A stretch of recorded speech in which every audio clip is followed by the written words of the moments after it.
What happens when the one man everyone needs decides he has finally had enough? Approve the deployment. I can't. Then quit. Victoria Whitmore's voice cut through the command center like a blade drawn across glass.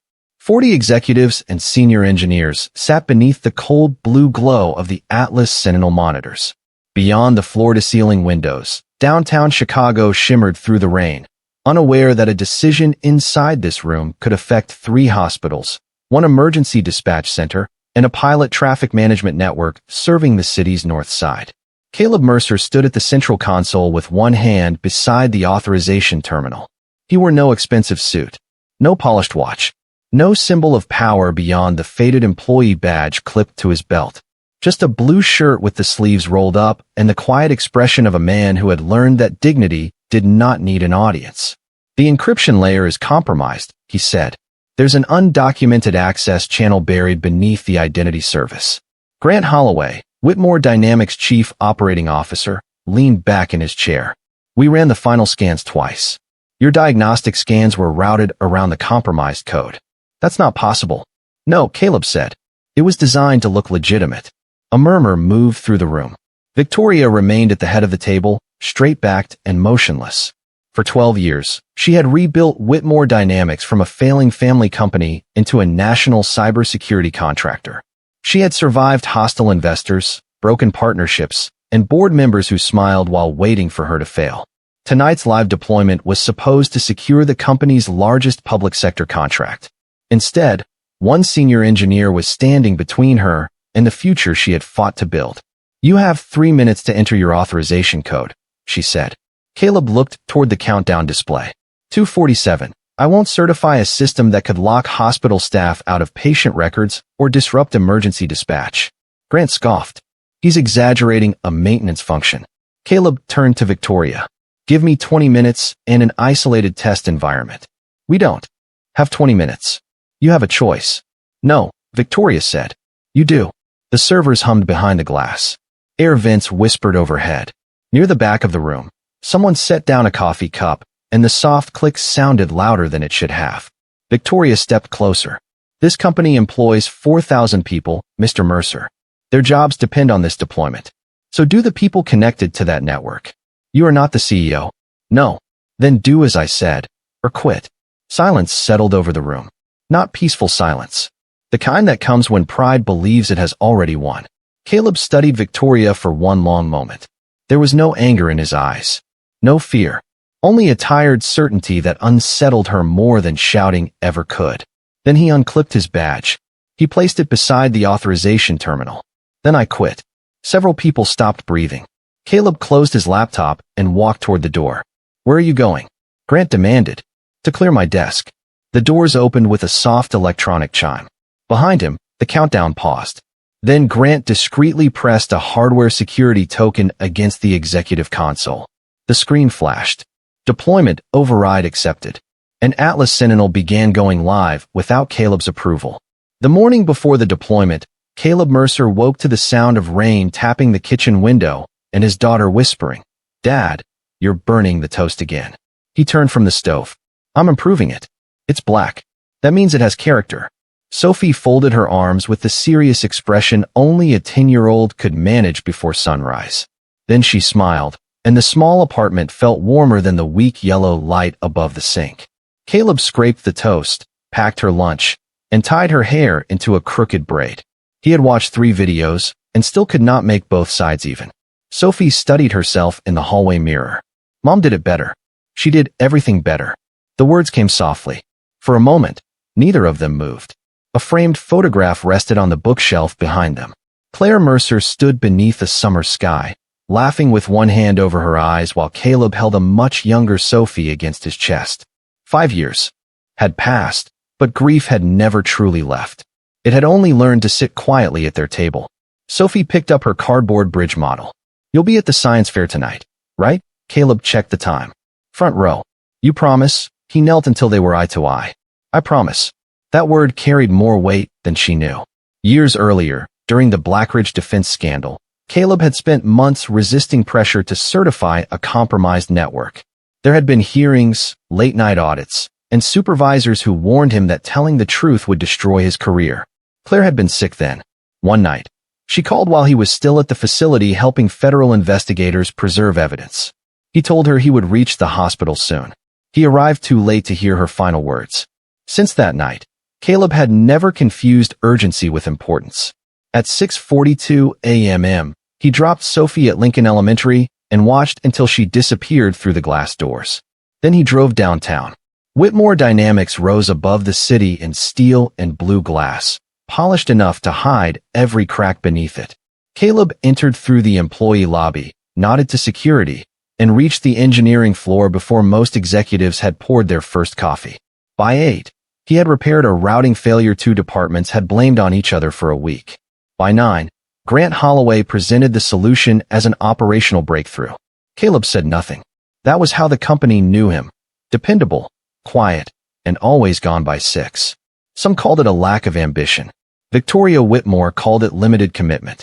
At 10:17, an alert appeared on his calendar. Final live deployment, 6 p.m. to completion. Caleb walked into Victoria's office carrying his tablet. I can stay through the final safety review, he said, but I need to leave by 6:30. Victoria did not look up. This deployment determines whether 4,000 people keep their jobs. I understand. Then rearrange your evening. I can't. Now she looked at him. Behind her, rain streaked the city into gray lines. Can't, she repeated, or won't? Caleb thought of Sophie standing beside a cardboard bridge, searching the crowd for one familiar face. I gave my word.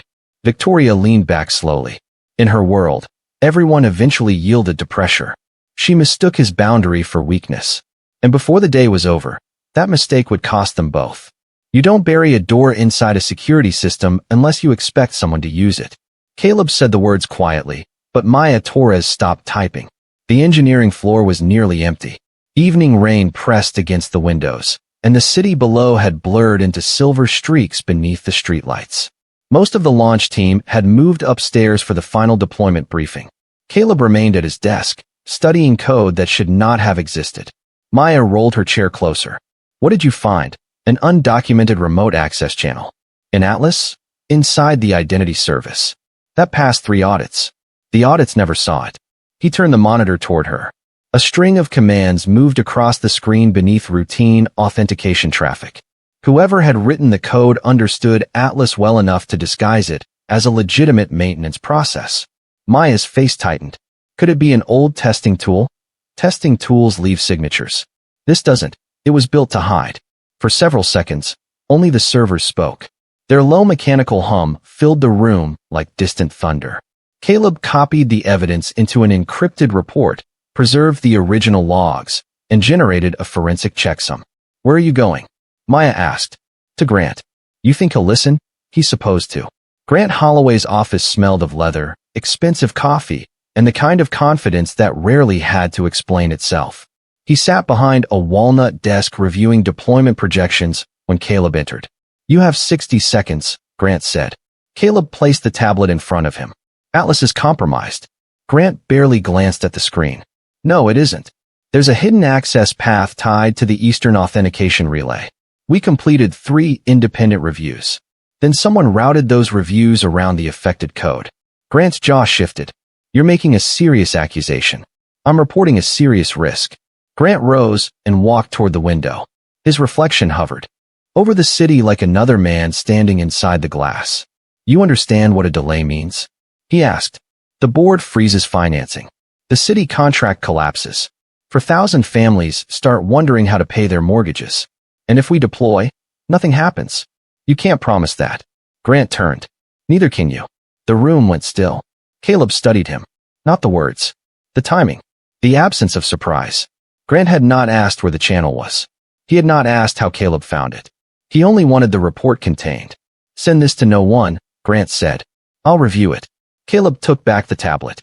No. Grant's voice hardened. That was not a request. Neither was Caleb's silence. 20 minutes later, he stood inside Victoria Whitmore's office. Grant was already there. Victoria scanned the report, her expression tightening with each page. We deploy tonight, she said. Not safely. Grant folded his arms. He's misreading a maintenance pathway. Caleb looked at Victoria. Authorize an isolated rollback test. 20 minutes. No city systems involved. And miss the contractual window? Or protect the people depending on us? Victoria's eyes cooled. This company cannot stop every time one engineer becomes uncomfortable. This isn't discomfort. Grant smiled faintly. No, he said. It's leverage. Caleb glanced at the executive token clipped inside Grant's jacket. The same token capable of overriding a failed authorization. And in that moment, Victoria believed the wrong man. He's coming back, someone whispered. Caleb heard it as he crossed the engineering floor with an empty cardboard box beneath one arm. He did not turn around. Behind the glass walls of the command center, Atlas Sentinel continued its executive-authorized deployment. Red status bars moved across the monitors. Engineers called out system checks. Grant Holloway's voice rose above them, calm and forceful, ordering the team to proceed under his override. Caleb walked in the opposite direction. The office looked different when a man was leaving it. The framed certificates on the walls seemed colder. The polished desks felt temporary. Even the soft blue company logo glowing above reception looked less like a promise and more like a warning. He reached his workstation and set down the box. A coffee mug, 3 engineering manuals, a photograph of Sophie at age 6, missing one front tooth, and holding a science ribbon. Caleb placed each item inside with deliberate care. Across the aisle, conversations faded. Maya Torres stood near the server station, her face pale. You can't actually leave, she said. I already did. Grant used an executive override. I know. Then stop it. Caleb folded a worn gray sweater and placed it beside the photograph. My credentials were disabled the moment I resigned. Maya stared at him. You're the only engineer who fully understands the containment layer. That didn't matter 10 minutes ago. It matters now. Caleb looked toward the command center. Through the glass, Victoria stood motionless while people moved around her. For the first time since he had known her, she did not look powerful. She looked trapped by her own words. Then Sophie's voice came from Caleb's phone. Dad, don't forget. Front row. It was a recording she had sent that morning, cheerful and trusting. Caleb closed his eyes for half a second. When he opened them, Maya was holding out a small encrypted drive. I copied your private repository, she whispered. Take it. You may need it. Caleb did not touch the drive. That code belongs to Whitmore Dynamics. They just forced you out. No, I quit. They don't deserve your loyalty. This isn't loyalty. He gently pushed her hand back. It's integrity. The word landed harder than anger would have. Maya lowered her eyes. Caleb sealed the box, then handed her a folded note.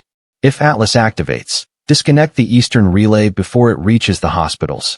What happens if we do? The traffic pilot and one hospital cluster will lose centralized access until the backups come online. And if we don't? He looked at her. The lockouts could spread. An elevator bell chimed behind him. Several employees stood now, watching. No one apologized. No one asked him to stay. Silence followed Caleb across the floor as he stepped into the elevator with the box held against his chest. Victoria appeared at the far end of the hallway. Their eyes met. For one breath, she seemed ready to call his name. Grant stepped beside her and spoke quietly. The elevator doors began to close. Caleb did not look away. Then the doors sealed between them. A second later, Maya's monitor flashed red. Atlas deployment complete. Another warning followed. Unauthorized credential revocation detected, Northside Medical Cluster. And at St. Catherine's Hospital, nurses began losing access to patient records one workstation at a time. Dad, Sophie whispered from the stage, you made it. Caleb sat in the front row with his cardboard box resting beside his chair. The Lincoln Elementary gym smelled of construction paper, floor polish, and burnt coffee from the refreshment table. Parents moved between folding chairs beneath strings of blue and gold decorations.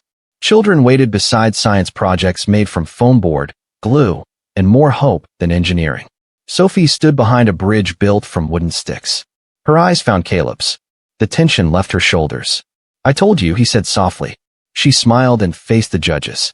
A strong bridge doesn't fight pressure, she began. It spreads the weight so one part doesn't have to carry everything alone. Caleb looked down.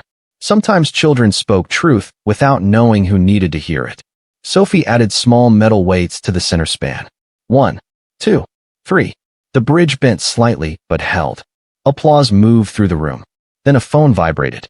Another followed. Within seconds, the gym filled with muffled alerts. Parents glanced at their screens. A nurse near the aisle stood so quickly her chair scraped across the floor. Caleb's phone lit up. City Service Advisory. Digital access disruptions reported at 3 Northside hospitals and the District Emergency Dispatch Center. His expression changed. Not dramatically, just enough for Sophie to notice. Dad, I'm listening. The screen flashed again. Victoria Whitmore. He let it ring. Across the city, hospital employees were being locked out of clinical systems. Ambulance dispatch terminals kept rebooting before they could reconnect. The traffic pilot had shifted several intersections into flashing red mode, slowing emergency vehicles moving through the district. The second call came. Caleb declined it. The principal stepped toward the microphone and asked everyone to remain calm. Outside, sirens began to rise through the rain. Sophie walked down from the stage. Is it your work? Not anymore. Her eyes moved to the box beside his chair. Did they fire you? No. You left? Yes. The phone rang a third time. Sophie studied her father with the same quiet seriousness she had worn over burnt toast that morning. Are people in danger? Caleb did not answer quickly. That was answer enough. Dad, she said, good people don't stop being good just because someone was cruel. The words struck deeper than accusation. Caleb had spent years teaching her that character was what remained when anger had every reason to take over.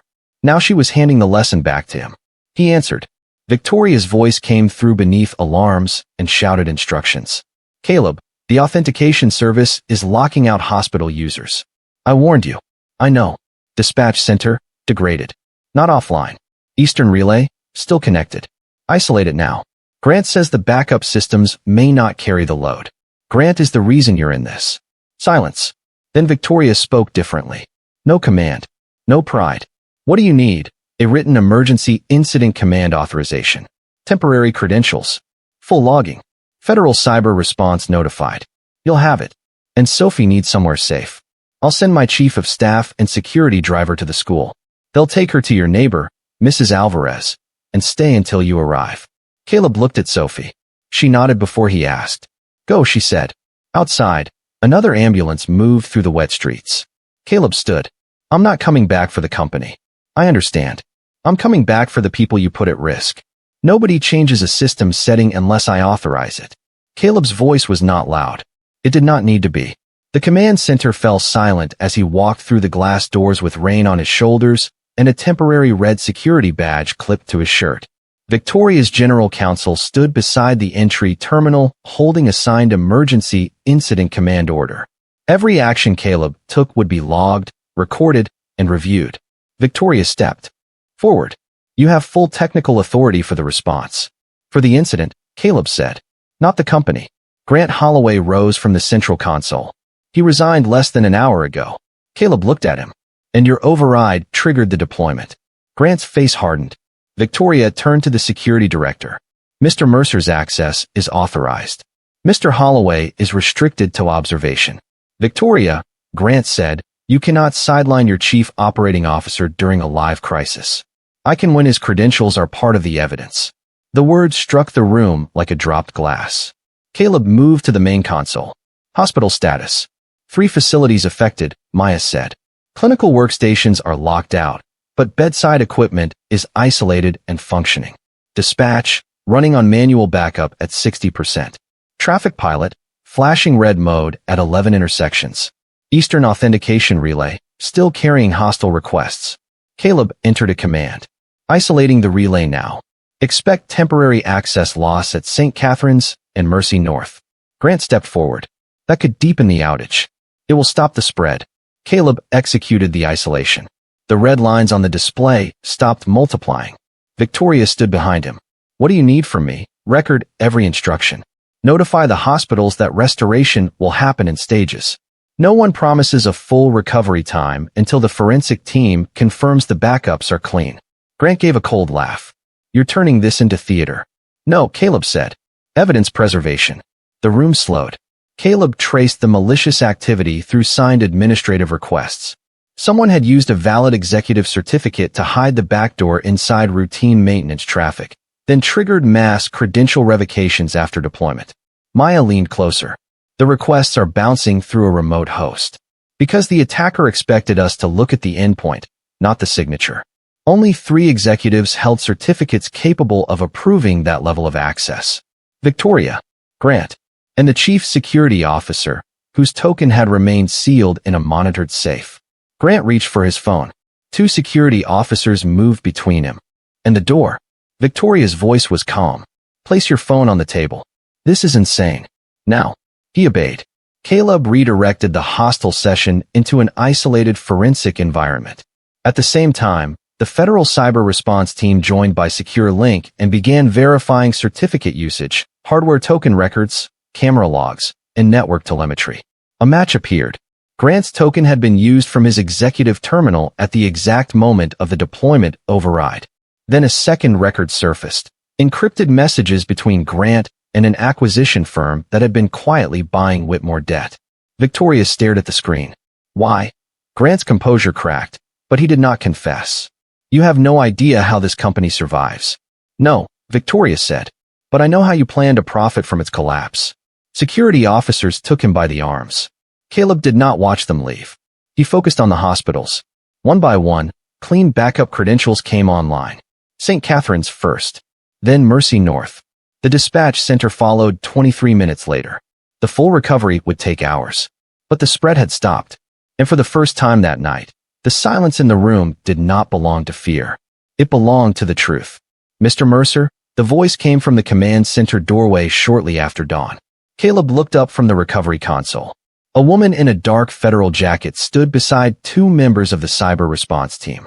Her badge caught the pale light coming through the glass walls. Behind her, engineers continued restoring systems and stages, while police escorted Grant Holloway toward a private interview room. The woman studied Caleb's face. Then her expression changed. Caleb Mercer, she said. Blackridge.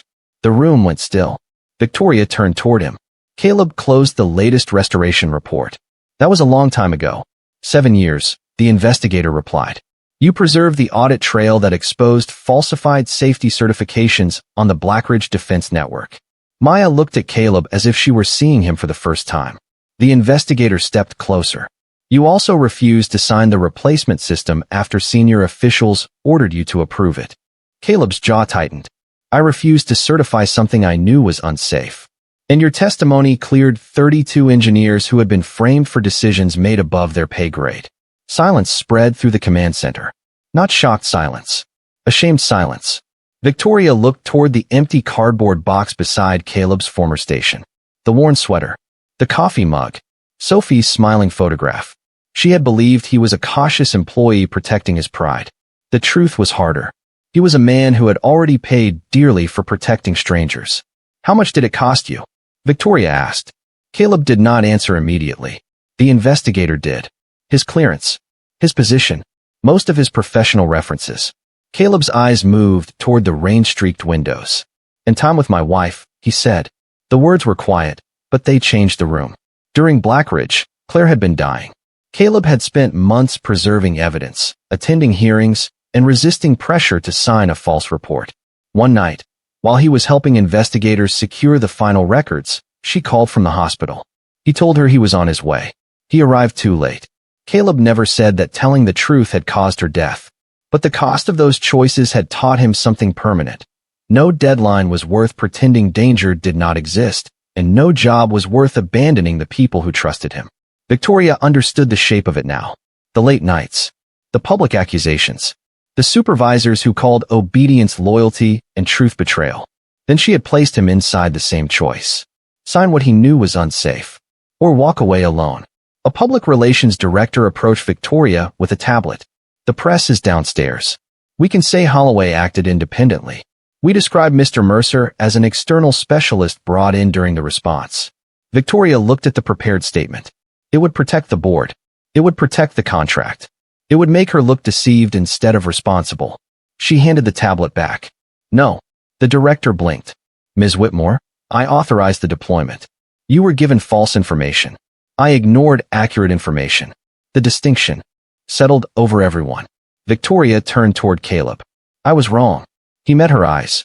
She did not ask him to forgive her. She did not ask him to soften what she had done. It was the first time she had apologized without asking him to make her feel absolved. Beyond the doors, cameras flashed and reporters shouted her name. Victoria straightened her shoulders. Then she stepped forward to tell the truth, knowing it might cost her everything. Before I answer your questions, Victoria said, there is something this company owes the truth. Camera shutters clicked across the press room.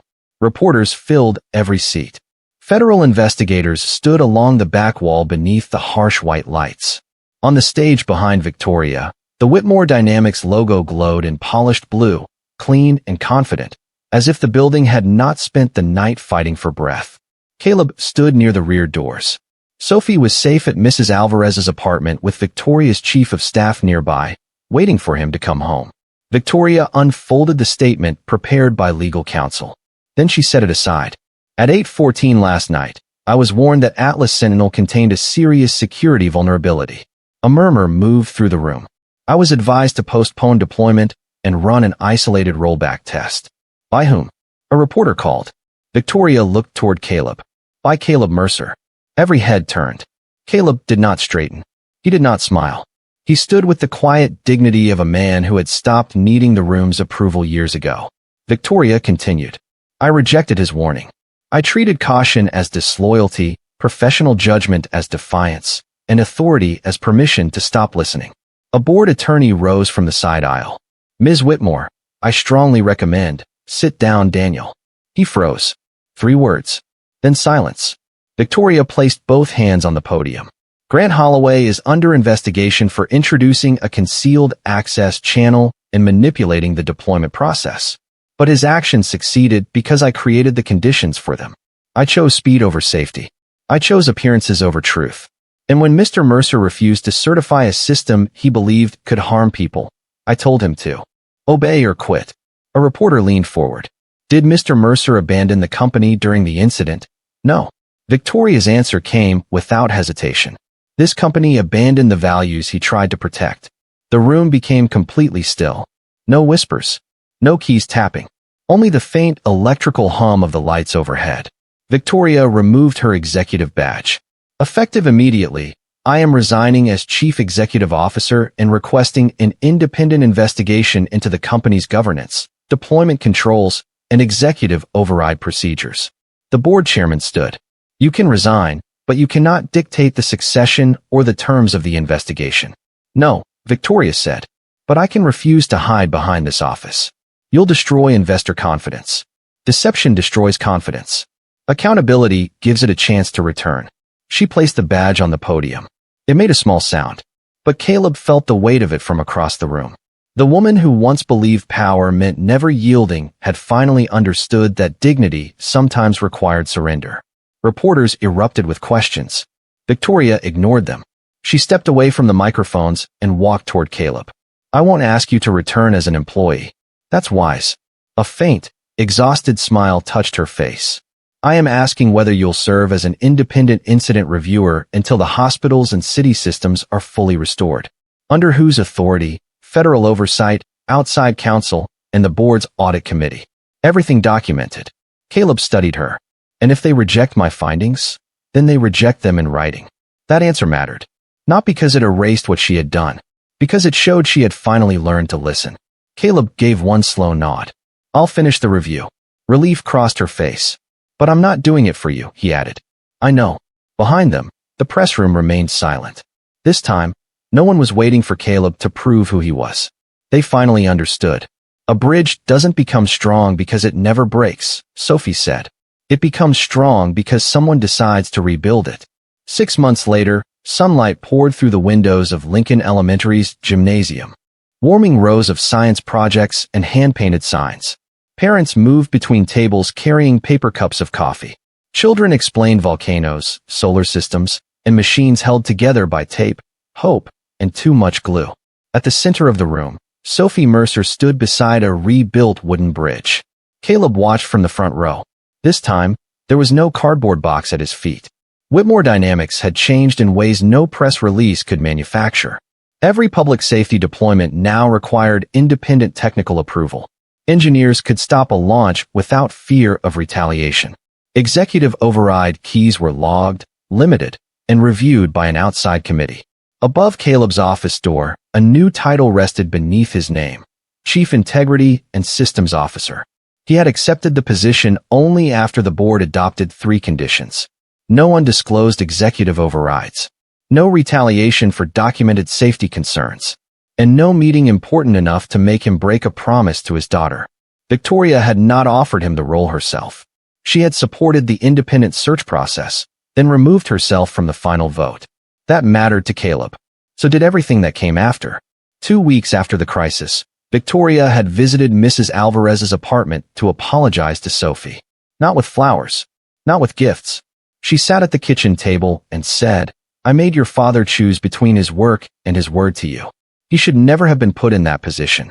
Sophie had studied her for a long moment. Then she asked, "Are you going to do it again?" Victoria answered, "No." 6 months later, she had kept that promise. After completing the investigation, governance reforms, and public testimony, the board had voted to reinstate her as CEO. She returned with less control than before and more accountability than she had ever accepted. Now she stood near the back of the gym in a simple navy dress, without an assistant or executive badge. Sophie placed another weight on the bridge. One support shifted. The left side collapsed. A few children gasped. Sophie stared at the broken model, her face falling. Caleb started toward her, but Victoria reached the table. "First, tell me what you need," she said. Sophie looked at the scattered pieces. "Hold that side." Victoria knelt without hesitation and steadied the damaged support. Caleb joined them. "You changed the load angle," he told Sophie. "I thought it would make it stronger. Sometimes pressure shows us what the first design couldn't." Sophie glanced between them. "Can we fix it?" Caleb smiled. "That depends." "On what?" "Whether everyone listens." Victoria met his eyes. "I'm still learning." They rebuilt the bridge together. No cameras recorded it. No board members applauded. There was only the soft scrape of wood against cardboard, Sophie's careful instructions, and the quiet patience of 2 adults who had once stood on opposite sides of pride. When the final piece settled into place, Sophie added the weight again. The bridge held. She hugged Caleb. Then she reached for Victoria too. Their future did not arrive as a grand promise. It came through school pickups, honest disagreements, burnt dinners, quiet apologies, evenings when Victoria left her phone face down and listened. Caleb did not trust her because she was powerful. He began to trust her because she learned when to set power down. Some people believe authority means never being questioned. Some believe dignity means never bending. But grace begins when power learns to listen, when truth matters more than pride, and when wounded hearts accept that second chances do not erase the past. They simply refuse to let the past own the future.